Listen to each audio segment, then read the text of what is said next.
Sure of it. So, Vandag, I'm coming to you away from the decks. Just a young chat, a few pointers that I have for Wood DJ, just regarding your behavior at a function and in the booth. I mean, of course, this would be of my opinion. You might have a different opinion to mine, which is fine. Opinions will differ. However, this is just some of the stuff that I would pick up along my, or rather, what I've picked up along my journey, and still actually learning as we go. I mean, Linda, as I post these videos, there's a lot that I learn from you guys as well that are posting on here, because I do a lot of research for me to respond to you if I don't know something 100%. But that being said, let's go into some of the stuff that, like I said, we look at, or maybe we go through on a weekly basis at functions. I think these are just unspoken things that each DJ should know. But because they are unspoken, a lot of people don't know, and obviously would not act upon those things. So before I go into the discussion, guys, please remember to share, like, follow, and subscribe, so that I do know on my side that what I'm saying and what I'm talking about on these videos are getting through to the right people and are actually helpful for the right people. So first and foremost, guys, as a DJ, I believe, I mean, if you say that you play music, you should have your own music that is on your discs, or if you're playing off USB, on your USB. If you're playing up laptop, you'd have it on your laptop. Secondly, obviously, you would need to have your own headsets. So ensure that you have your own headsets. They don't have to be expensive headsets. I mean, we all start from somewhere. If you have the money to buy expensive headsets, by all means. But if not, you are able to just get normal basic headsets. I know a lot of Numark headsets. A lot of guys use Numark headsets, which range between like $200, $300, or even cheaper headsets that you can find.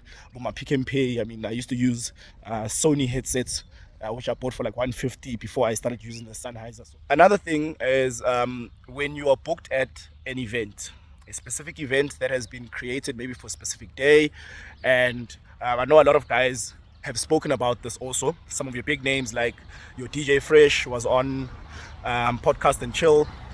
He spoke about the same thing. So he had mentioned a lot of DJs don't understand their role within an event. An event, the way it is, it's a journey. The music should direct you as to where we are going. For example, you are booked before a headliner, and I've heard a lot of DJs complain about this. You're booked before Kabza. The DJ that plays before Kabza decides he's gonna play majority hits to Kabza. Like, I don't understand why. Why do you think Kabza was booked, for example?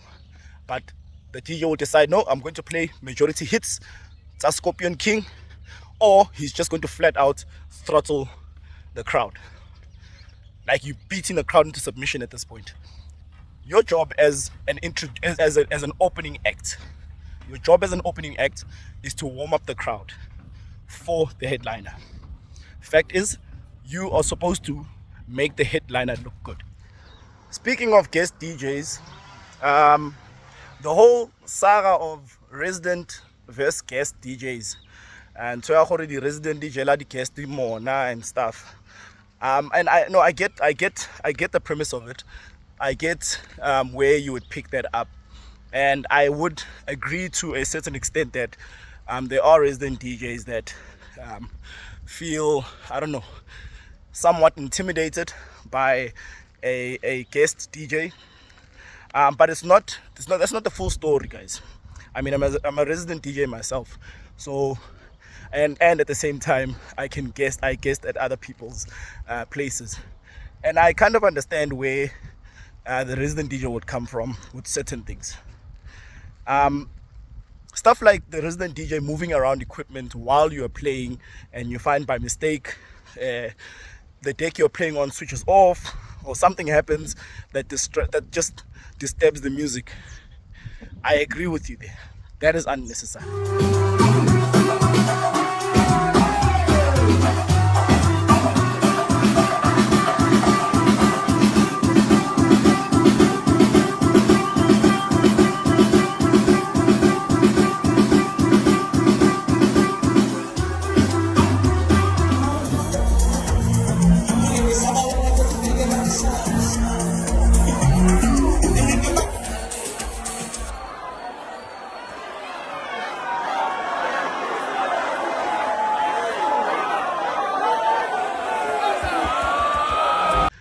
However, there are certain things, especially with a lot of the videos that are making the rounds on socials, where the resident or supposed resident is playing around with the EQs or trying to adjust the sound. The fact is, when you're in the booth, you're likely not hearing what the main system is doing. And at the same time, because you're a guest, you are likely not familiar with the setup or the sound that is being used and the potential power of that sound or lack of. Guest DJs, also please be considerate. You don't know the limits of that system as a guest. The rule of thumb is your EQs. Keep your EQs dead center. What I mean by this is 0 o'clock, 12 o'clock. They must all face up.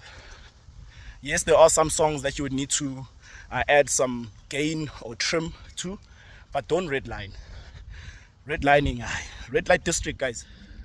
Gents, just as much as also, don't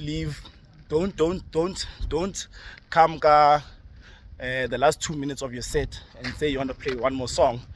At the same time, also, when you leave the decks, don't leave the song at 2 minutes. You played the song, now you're writing the effects, you're writing the EQs, you're writing the filters. You just don't want to go. The DJ is waiting for you. He wants to mix. When you're done with your set, it's a DJ booth. Via. Yes, sometimes I know you can wait for your USB from the DJ that is playing before. That's fine. But once that is done, leave, dog. Leave the DJ booth. Plumb outside or something. If you are staying at the venue, go and chill with the crowd or wherever it is that you have been situated. That's fine. But don't be that guy that now invites people into the DJ booth, unless of course the guy that is playing next allows it, or he's giving you permission to do that. That's fine. But respect the cheetah, man. Respect the lady that is going to be playing next after you. Give them that space, give them that opportunity. And then when you leave the booth also, leave the booth clean. Don't leave bottles and all that. If the sound guy allows you to drink around the sound, I personally don't allow it, but I mean, it does happen. I'm not saying it doesn't happen, but just saying, a lot of the times these venues will have maybe a section either on the side or at the back of the DJ where you can put your bottles so that whichever stuff needs to clean will clean.